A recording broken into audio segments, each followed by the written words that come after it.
Welcome back to another episode. I wanted to bring on a creator that I've been working with since 2015. Typical Gamer has found a lot of success as a YouTube live streamer, playing video games like Fortnite, Grand Theft Auto, Ark. So I thought it'd be an interesting conversation for us to dive a little bit into why he thinks he's found success, things that he's had to work on, and then just his overall excitement about the gaming industry. Enjoy. So we've been talking about this for a while. I'm glad I finally have Andre on the show, and we have a ton to talk about. But actually, Andre, I just thought about this too. You're actually the oldest Night Media client. So we've been working together since 2015. We have a ton to talk about, and we were arguing about this off podcast. I think when I met you, you only had 400,000 subscribers, but I'm guessing I'm wrong. You said you had 1 million. So after the podcast, we're going to have to clear that up. Yeah, we're going to have to fact check it. But I think if it wasn't 1 million, it was close to 1 million. But it was definitely in the earlier days that we met for sure. And just give everyone like a brief background on you and the type of content you make and the type of video games that you play. Yeah, so I've been doing stuff on the internet for a while now, since I was, mid-teens. So I was probably 16 when I started streaming on Justin TV, which was of course Twitch before it was Twitch. And that was back in late 2008, 2009, I think. I always continued streaming, but I started my YouTube channel in like 2010. That's when I started uploading. Do you remember when you left, and shout out to Justin Kahn for Justin TV, but do you remember when you left Justin TV, now Twitch, to go to YouTube? Yeah, it was less of like I'm leaving, this is it. It was more like YouTube had this feature where they just started live streaming on YouTube, right? That must have been around 2013 or so.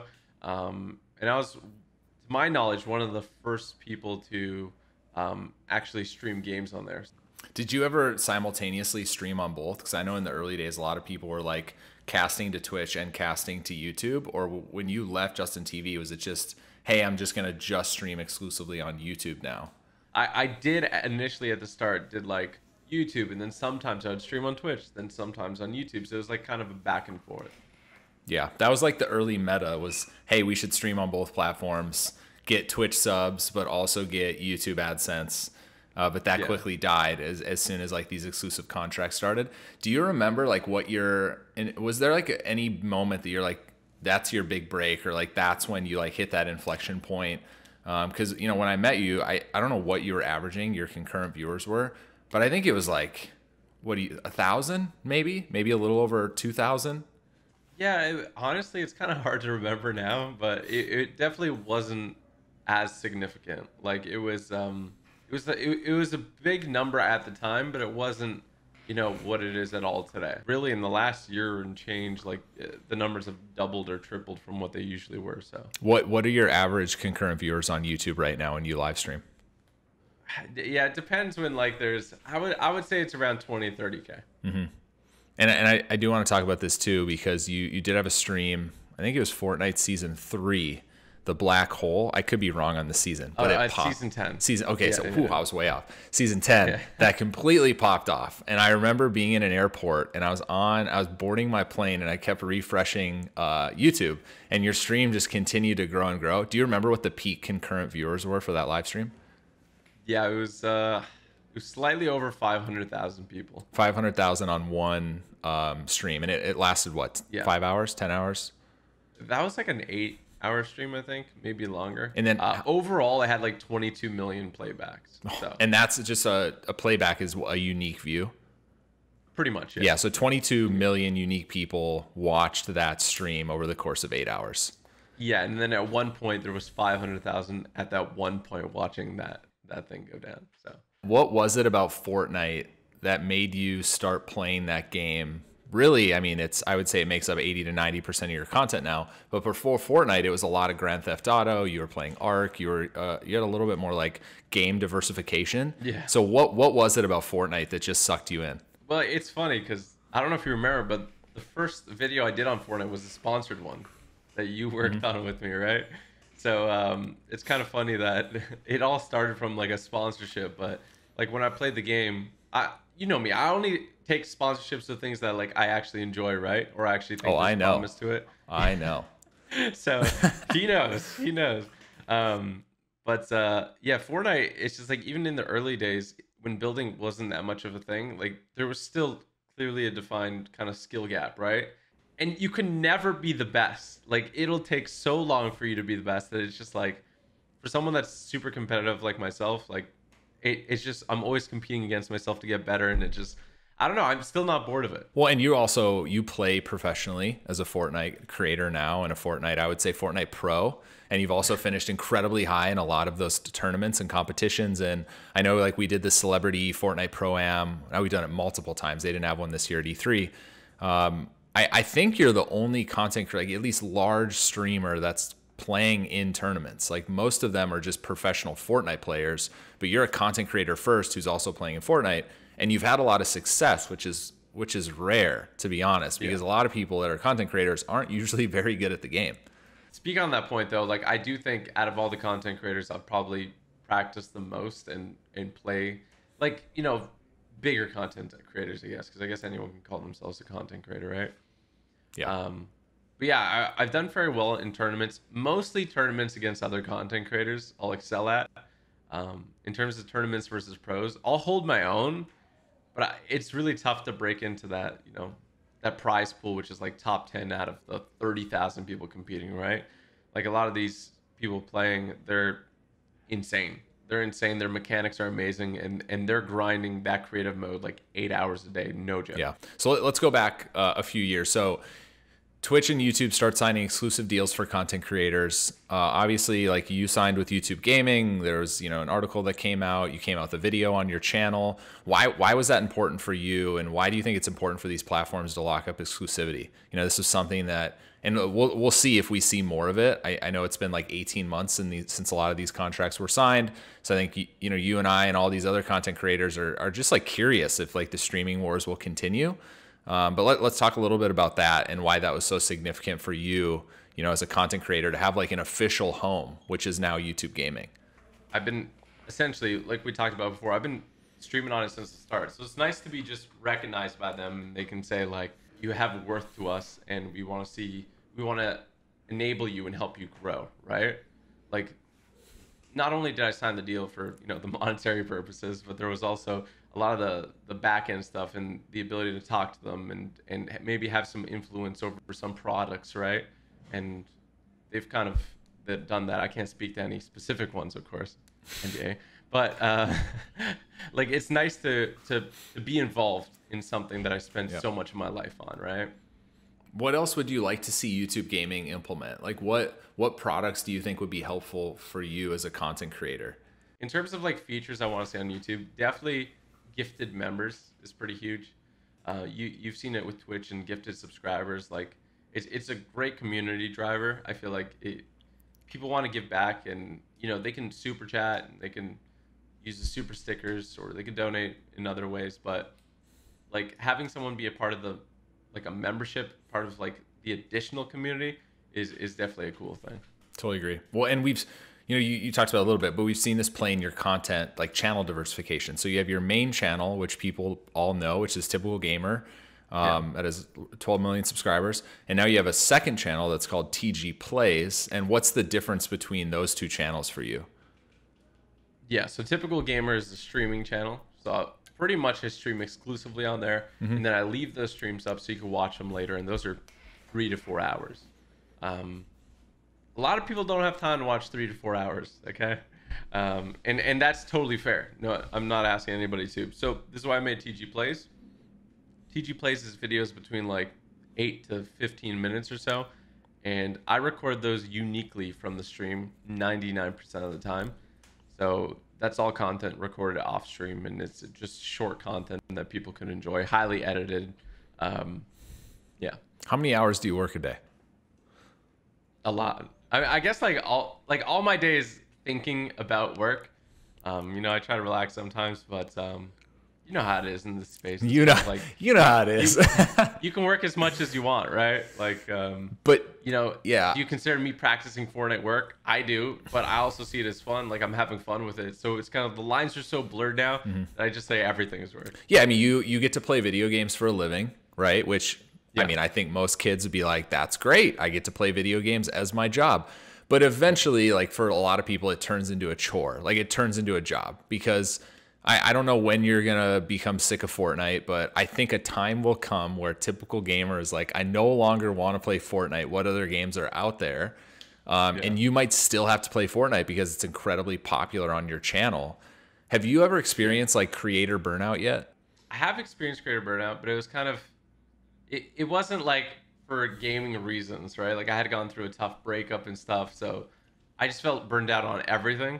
That was even before we met. So, but really, yeah, this is a new story to me. I didn't know about this. Yeah, I never really talked about it. I guess I talked about it at the time on my channel. I honestly think like for most creators, creator burnout happens. It's like because they have to come up with new creative concepts and new video ideas every single day. And it just wears on you mentally with like always having to deliver something new. Yeah. And for you too, you kind of do it by yourself. Like you don't have a huge team behind you. So it's really just you and your computer and your ideas. Yeah. And after a long amount of time, after a couple of years, like that's just like it starts to eat away on people. It could get to you, right? But then you see people who hire creative directors and stuff like that. So there's always, if you want to, there's a way to kind of pivot it, right? Yeah. The issue is you're a big proponent of that. The pool of talent is, you know, we've run into this with everyone. The pool of talent to hire employees that are creative directors is still so small because that position doesn't really exist. It's like being a creative director for a YouTube channel, it's not really a thing. And so we're finally seeing people to take those roles, but at least you finding someone, it's going to take you like training a person with how your brain thinks, because it's not, you're not a massive company where there's like this roadmap to be successful as a creative director. You're like having to someone come in and pull this stuff out of your brain to think how you think about putting videos together. And that becomes really difficult. What does your day look like? Like you create video on demand. So you said you have TG plays, you have live streams that are 3 to 4 hours. Like what's a typical day? Like when are you streaming and when are you finding time to make those videos? And then like, when are you coming up with these creative ideas? Yeah. So a lot of times I kind of spend looking at what's kind of popular in the game right now, like Fortnite, right? I go through my stuff and I kind of analyze all that. And that could be, you know, that could take anywhere from 30 minutes to a few hours a day. Mm-hmm. After that, I'll record. And recording a video for TG Plays, because again, it's uniquely recorded, right? It's not from the stream. So that can take, just the gameplay itself, it can take anywhere from 30 minutes to I would say 4 hours. And then after that, I got to record the intro. I got to talk to the thumbnail artist, you know, figure out what the concept's going to be, what's going to pop the most, because the video can be the best video ever. It could be the worst video ever. It doesn't matter if nobody clicks on it, right? Like nobody will ever know. The title and thumbnail are so important. So got a big focus on that. You know, working on future projects. I'm going to be launching, I think I told you, maybe I told you a little bit. I don't know. I was kind of finicky on that, but launching a new channel like tomorrow. So that's going to be finally the low-hanging fruit, which is stream highlights, right? It'll be live by the time this podcast goes up. Well, maybe. Knowing me, maybe.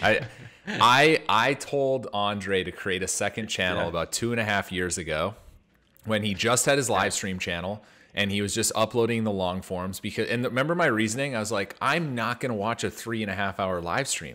I was like, you need something that's like optimized for like short form video on demand content, because a lot of your fans are not going to sit there and consume a 3-hour video. And that took like 2.5 years to get to that point. So hopefully this channel's live by the time this goes live, but who knows? Yeah. Well, you know, I feel like as people were ever evolving, and I've kind of realized a few things, like with that channel, I was very hesitant to start it, but just starting it, like just that action puts everything else into place, right? Totally agree. How do you come up with your ideas? Is it mostly you? Yeah, mostly me. Recently, my editor, Kina, he's been hopping in on some of the ideas. Sometimes I'll ask Samara. Sometimes I look around, you know, see what other people are doing. I don't really like to copy people's ideas. So like if there's something that I use that, say I really like the idea and, you know, it's not super unique, like I'll credit them like in the video, right? Yeah. What's your favorite game right now? Like what are you looking forward to? And if you say, you better not say Fortnite's your favorite game. I was going to say Fortnite. I'm telling you, I was telling Nick, this season of Fortnite that just dropped has to be one of the best. Like actually, like the most fun. If you play squads, it is such chaos, such fun that like it brings back the vibes from like OG Fortnite days for me. Well, the only But way I'm playing Fortnite is if I play with you and you just hard carry me, because I can't yeah. can't outbuild these like sweaty 14-year-old kids, and then I just get upset. But that's great about squads. That most of them aren't sweaty, so it's just like it's just a numbers game. You're just clashing against each other and seeing who wins. But you also took a little bit of a pivot and did some Pokemon unboxing. Yeah. What was the reason for that? Did you used to collect Pokemon cards? I you know the answer already, buddy. All right. Well, they don't know the answer, and I also like there's a Charizard over your left shoulder. There is as well. So I want you to show them your cards, man. Your scuffed ones. in time, I'll show everyone my PSA 10s in time. Yeah, your PSA 10s. Yeah, I mean, I used to collect Pokemon so much as a kid. Well, try to. Like, you know, my parents didn't have the most money, so I'd get a pack like here and there and kind of really cherish it when I got the packs, right? You know, now that I have some more income, it's nice to do these large unboxings that I would have dreamed as a kid, right? It's just a good time all around, and people watching it, it's fun. I'm the same. Like I didn't get a lot of Pokemon packs when I was a kid because, I mean, one, like my parents wouldn't buy them because we didn't have a lot of money. So I would mow lawns and then I would go buy packs. The one mistake I made was not spending a little more money to get a first edition pack. So I would just get the base set, which now looking back on it, like I'm really upset with my third grade self. Now, like seeing you open boxes and like everyone else. And I was lucky enough to, I think I bought 2 packs from you actually for your Team Rocket, first edition Team Rocket. And I ended up getting a Dark Charizard and a Dark Alakazam, which are both being graded right now, but I haven't got them back. So the resurgence of like Pokemon has been so fun for me and you. Like it's been so awesome to watch that stuff. Yeah, I mean it's been great. I mean I'm getting ready. I got 6 of these booster boxes of the new Chilling Reign Pokemon set. So I'm ready to open them up on stream soon. Are you gonna sell each individual pack, or are you just gonna open them and keep them all? I'm just gonna open them. Yeah. I would sell individual packs when it gets kind of the more vintage stuff. Mm-hmm. I feel like it's just fun that way. Like if I open it and like a friend gets something cool, like I can get hyped for them, and it kind of gives everyone a shot. Plus they're super expensive. Yeah. Right? Yeah, totally agree. Mobile gaming. So you and I have spoken about this a little bit in the past, is like launching a mobile game channel. I think Free Fire is still the most popular game on YouTube, or it's in the top 3. Have you given any consideration to launching a mobile first channel, or is that something you're not even thinking about? No, it's definitely on my radar. It's just trying to see like how much can I handle, right? But I feel like I got to really nail down these processes first and make sure I can run things, you know, effectively and efficiently before I move on to even more projects, right? Have you launched a shorts channel? Yes. Yeah. So you currently have 3 channels, launching a 4th. So mobile gaming would be a 5th channel. Yeah, exactly. How have you thought about YouTube Shorts? I know this is something that's completely new, and the new meta that I've seen is like you launch a new channel, you use like YouTube Shorts as top of funnel, you get a bunch of subscribers on that channel, and then you start creating long form content. Where you've kind of went the other way, is like you've already had a successful YouTube career, a lot of subscribers, and you just created a different shorts channel instead of putting shorts on one of your main channels. What's the reason for that? Yeah, so I look at it a little bit differently than you, just because of some factors. One, with uploading shorts, because the videos are so short, as the name would imply, like the average watch time is pretty low. The problem with me is does the time of it and the click-through rate, does that have enough impact on other video content and longer form video content, right? Like how does that affect it? Because I have a streaming channel where I post 4-hour streams, but if I post a video on it, like I'm under the impression that because the click-through rate is lower and the view duration is pretty high because they're 4 hours, right? Like where does that make the video land? Does it have any impact? I don't know. I'm just theorizing here, but that's the reason why I wanted to separate the shorts channel. Yeah, we don't really know, right? I totally get where you're coming from. Average channel like view duration or retention is going to go down if you're making shorts on that. I totally get that. But yeah, we don't know. I think in an ideal world, you would be able to upload your shorts to your main channel. It wouldn't affect your normal videos because it would just get sent directly to shorts, right? And then you'd have a tab on your channel that was basically just like shorts and all your other videos. I don't think that's in YouTube's roadmap, No, which kind of probably stinks not. because people like content creators like you who have had massive fan bases already aren't able to take advantage of that growth hack. Whereas other channels that are like starting to grow, and I've seen channels now. I was going through Social Blade the other day. There's channels that are doing 1 billion views a month just on shorts that are gaining like millions of subscribers per month. And that's a growth hack that the larger channels won't get to take advantage of because you guys are worried it's going to affect the like overall retention across your whole channel, or it's going to affect how the next video performs because the retention of the short's going to be so low. Well, exactly too. And when you're creating a channel, at least what I've been realizing more is that like when people subscribe to that channel, the next video is so important, right? Like if they subscribe for one reason and they're not getting that reason, it could lead to a whole skew of problems, right? I find it, if you make a channel for one specific purpose and stick to that purpose, there's higher chances that the audience will continue to enjoy it, right?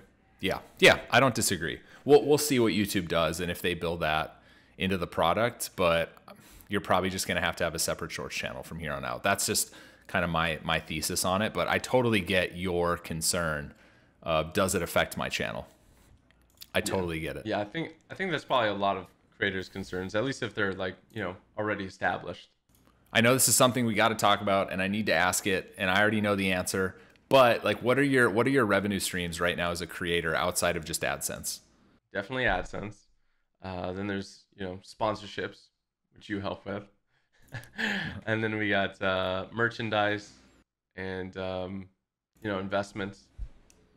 So the one I want to focus on that you left out is digital goods.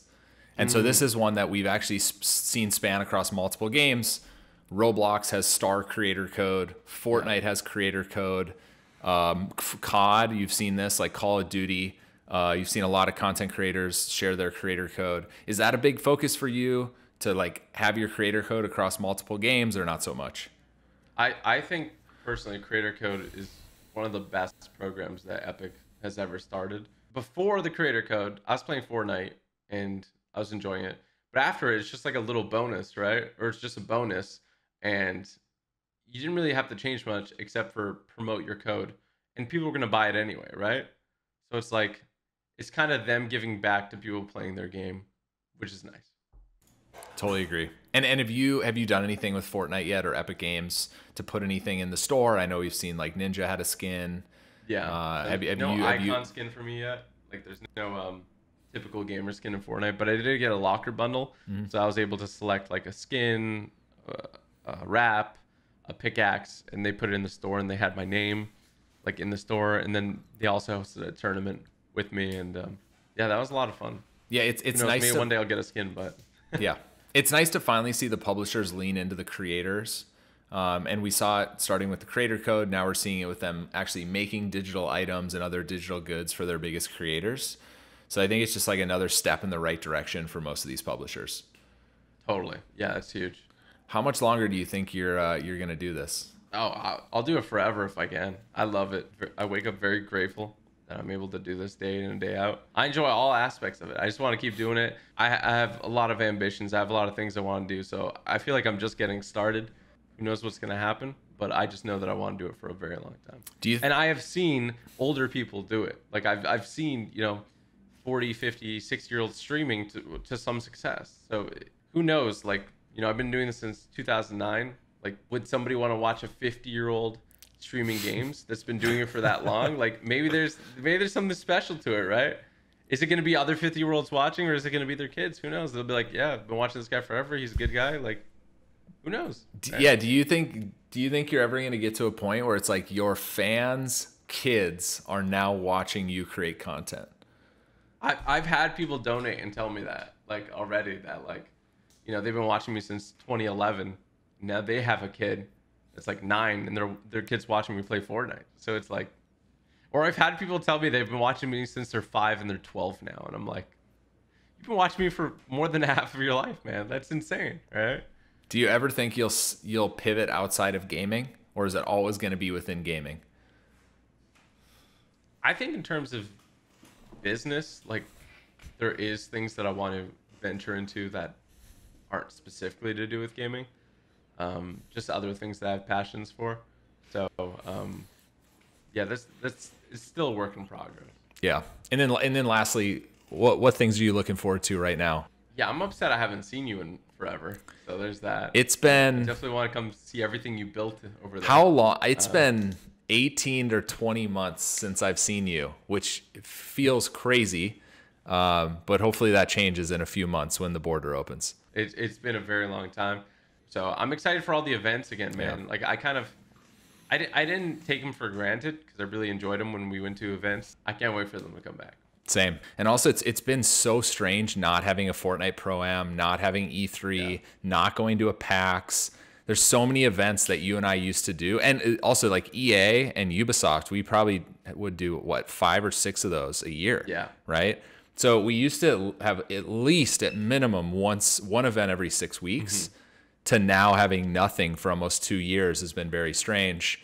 So I'm excited for this to all get back to normal. Yeah. Even this, like I would have loved to do this podcast in person. Oh, totally. And I'm sure we could have done it at like an event or something in the future, but you know, this has all had to be digital. Yeah. But yeah, I'm excited. I'm like you. I'm excited for everything to get back to normal, and I think we're almost there. Well, even I just remember some of the fun ones. Like remember we went to the Far Cry event where we rode the dune buggies and like there was like crossbows and stuff. Like that stuff's so fun, especially when you look back at it. It's so cool to even be in the premises of where all these games are made.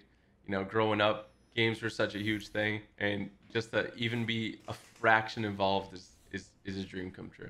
Totally agree. Well, thanks for coming on, man. I'm glad we finally did this. Yeah, for sure. I had a great time. Anytime. I will list all of Andre Typical Gamers links below so you guys can check out his YouTube channels, Instagram that he doesn't use, and his Twitter. Thanks, man. Well, he's not wrong.